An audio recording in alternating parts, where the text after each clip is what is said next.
This episode will be exploring the impact of AI on people, skills and the HR function with Annabelle Wood, HR Organisational Development Manager at Jupiter, and Francis Lake, who is the Interim Chief People Officer at Border to Coast Pension Partnership and also the founder of Green Juniper Limited, a people advisory consultancy. Great to have you both here. Now, an AI-powered workforce can provide huge potential and profound change for investment professionals, so much so that perhaps one day we'll need an alternative HR department named Human and Artificial Resources. Today, I would like to explore how employee skill sets might need to change, how firms can maintain a positive culture as things evolve, and also how to ensure that all employees are helped with the transition. But before we do, as a bit of context, perhaps you could both just summarise how your firm has so far implemented AI. Annabelle, perhaps you could start for Jupiter.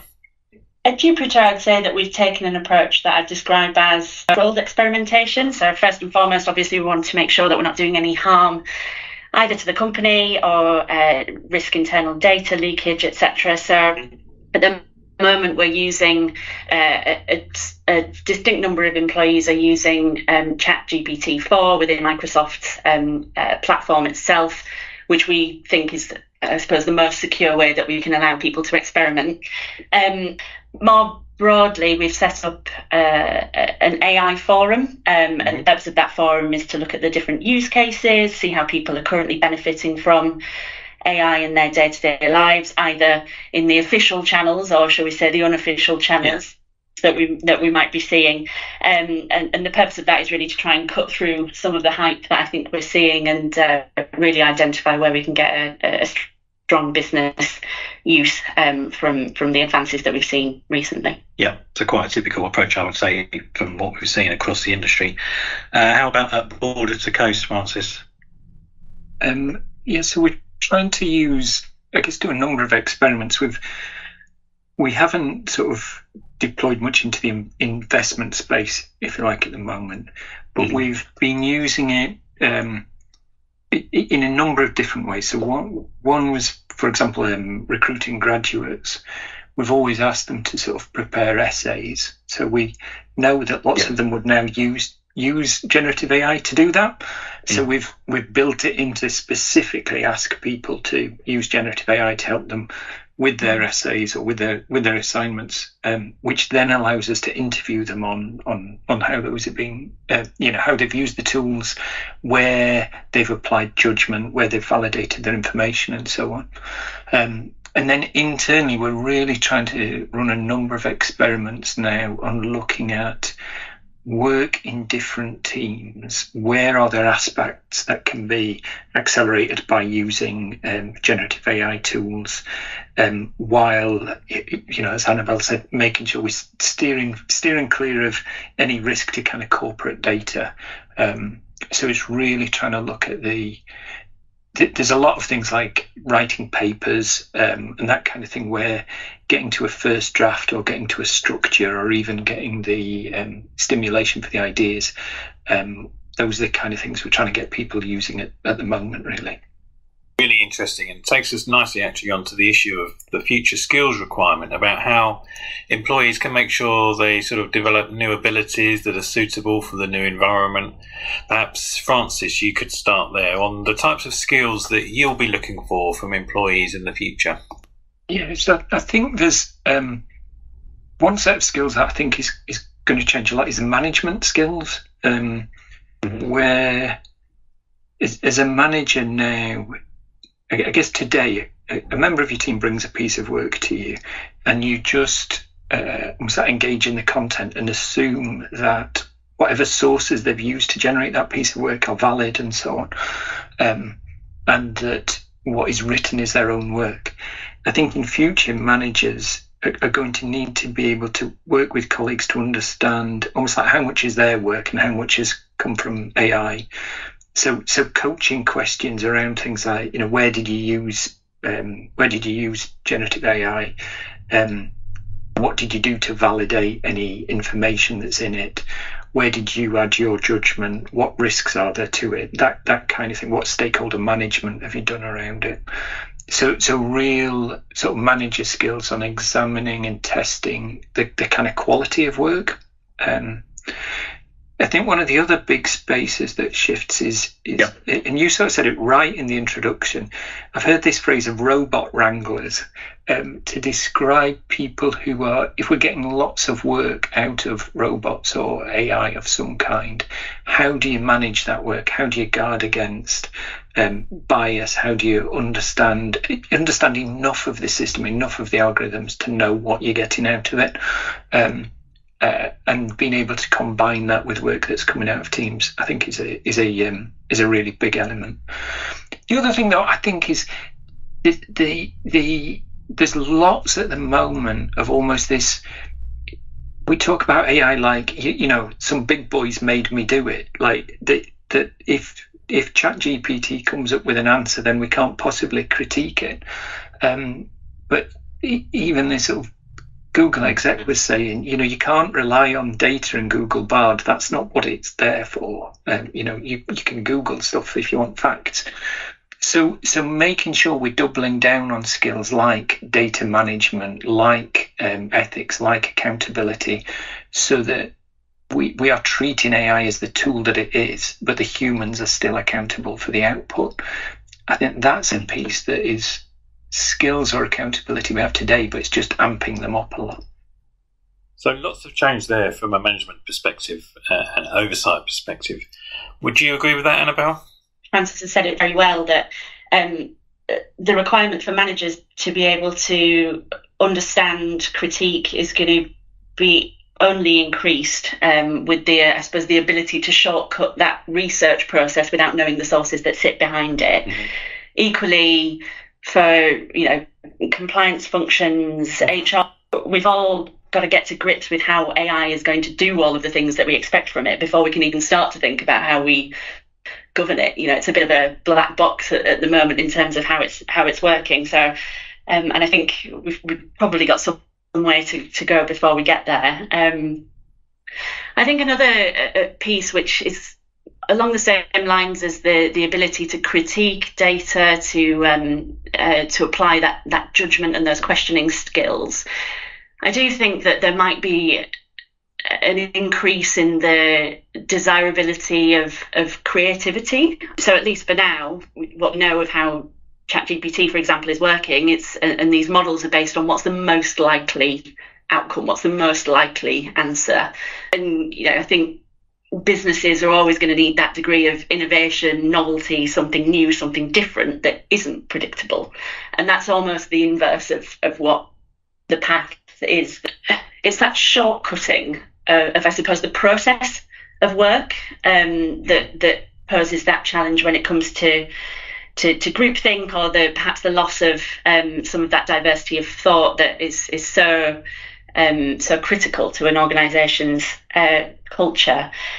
And I think there are a few things, really. I think it's incumbent on us as HR functions, on leaders in organisations, on managers, to think about how we're building roles for this new future where your HR people are going to need to be increasingly exposed to technology. Your technology people are going to increasingly be exposed to the culture of an organisation. So how do we build that crossover of roles actually into the fabric of the organisation in the way that we design roles for the future? And Francis, what would be your view on that? I guess in the context of the pandemic and remote working, Annabelle's point around sort of output becoming more groupthink based, what would be your take on how to promote a healthy culture? Yeah. So I think I guess the thing that strikes me a lot is AI should significantly increase productivity, which should give us a lot more capacity. So I think in order to maintain culture, actually more time around almost like discussing the work, validating the work, stakeholder management, almost kind of like curation or validation meetings of pieces of work. Because I think you and I have talked about this a little bit. My worry is we could just increase the velocity of work. We could do loads more work, which at whatever point it reaches a bunch of human decision makers, they now have 1,200 pages in a committee to read or whatever. I think if we actually shift that to we maybe produce a little bit more work, but we spend much more time in human-to-human discussions, validating the quality and having those interactions. So I think if we have greater productivity, we are able to use more of the working week in the kind of human-to-human discussion, validation of work, maintaining connections between people and ensuring the quality. And I think to what Annabelle was talking about, the kind of design of jobs, I think we have to get into almost that design of time as well, so that people shift from thinking my job is about technical outputs to much more of the kind of discussion, critique, evaluation of work, which I think is quite a different skill set. And people very often find their comfort in what they describe as their day job today. But those pieces of but almost by nature, conversation is what creates culture and what reinforces culture. And there should be more capacity and more opportunity to do more of that if we're spending less time on kind of low level productivity. So yeah, I think that would be quite a critical part in sort of sustaining and potentially strengthening culture, actually. Yeah. It's certainly something that is echoed in the reception that I've heard when we've asked our people whether they perceive there to be a threat in AI. The overriding sense that I feel in the organisation is an opportunity of as Francis says, the removal of some of that busy work, and potentially opening up opportunities for the parts of work that remain inherently, I suppose, human, as Francis has described. Yeah, there's certainly a big productivity opportunity there. It's how we can make sure we derive as much value from that as possible. It's interesting and reassuring for you to say that you haven't received any potential sort of negativity or fear around how AI might affect people's roles in the future. How do we actually make sure that people feel included in the journey here? I think there'll certainly be people who are quite enthusiastic to use it. Others will be less sure. How do we, I suppose, extending the culture question, how do we ensure that people feel included on the journey and are brought along on the process? Francis, perhaps you could start with that. Yeah, so I think there's I think one of the first points is almost encouraging as much conversation as possible. I think unfortunately lots of the debate has sort of been reduced to kind of tabloid level. There's so many things of how AI will steal jobs or AI will come up with bias and so on. And so the consequence of that is, I think in every organisation, lots of people are using these tools, but it's almost like guerrilla usage. They're trying to sort of do it under the radar. So first thing I would say is opening up organisational conversations and asking people to share where they've used it, how it's making their work better, and almost celebrating people doing good things. The second thing that I think is really important then is following through with this sort of, I guess, kind of experimentation or inviting people to try things and so you kind of go from surfacing the experiments that people are doing anyway to then being able to sort of share experiments that people are doing collectively. And then I think there's a hugely important part for us as an HR profession to stop and look at what are we going to do with this additional productivity? Because for as long as I can remember, we have essentially increased the pressure, increased the workload, increased the level of stress, with the consequence of more burnout, more mental health issues, more exhaustion, and so on and so forth. So placing kind of human well-being and productivity on equal footing with productivity, I think it is hugely important. And it's been able to get to a point of saying, yeah, if we measure people based on outputs, we're able to reduce the intensity and create more sustainable work on both a collective and an individual level. And that then also creates a prize for every colleague in engaging with it. If I think essentially by creating more productivity and working smarter, I can get some personal benefit, I'm far more likely to put the effort in than if suddenly my productivity is expected to increase by 50% and now I'm just working even harder. So yeah, I think that's a really critical part, to be honest. Yeah, I agree. I think we, as humans, we always seem to find a way to fill our time with more work, no matter what the productivity gains are. So I think that's a really important point that Francis raises. I think from my perspective in the learning and development space, it seems like the speed at which everything hit us, I suppose, with the really rapid developments, I've personally found it quite difficult to pinpoint authoritative sources to turn to when it comes to training.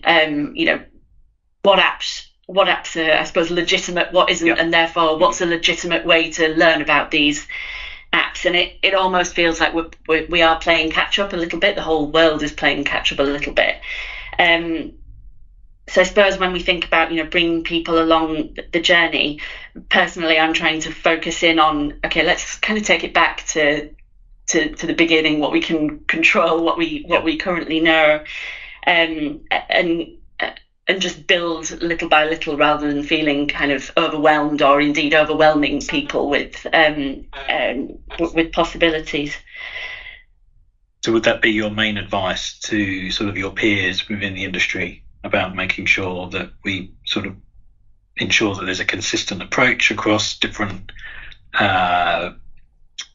parts of the organisation, and in learning from authoritative experts in terms of best practice and that kind of thing?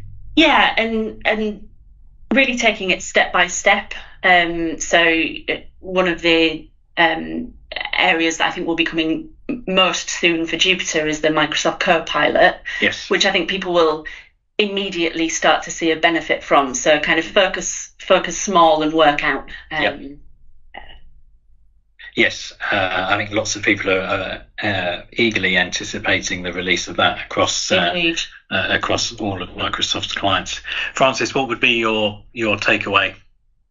Yeah, I think the way Annabelle describes it is spot on. I would encourage people to take one piece of work and test what you could do with generative AI on that one piece of work, and then keep trying those sort of small experiments and find the opportunity for people to share what works well. I think what strikes me, if we were to just broaden out a little bit, I guess the last 3 or 4 years of work have shown us, 3 years ago, what was it for? We had no idea really how to work virtually or work at home. And we sent everybody home and they learned really fast. And it demonstrated the resourcefulness of all of our people, and that resourcefulness isn't sort of rooted in the formal structure of organisations. So I think encouraging people to find their way and then encouraging them to share it, that for me is there is no best practice, I think, at the moment on use of some of these tools. There isn't a kind of solution. So the more people who are able to test things, the more chance you've got of finding things that are productive and replicable. And like Annabelle, really looking forward to seeing Copilot come online and what's possible there. Thank you, Francis, and Annabelle too. For more information on the IA's work on artificial intelligence, please visit our website at theia.org/data. But for now, thank you very much for listening, and do look out for the next episode, which will be coming soon.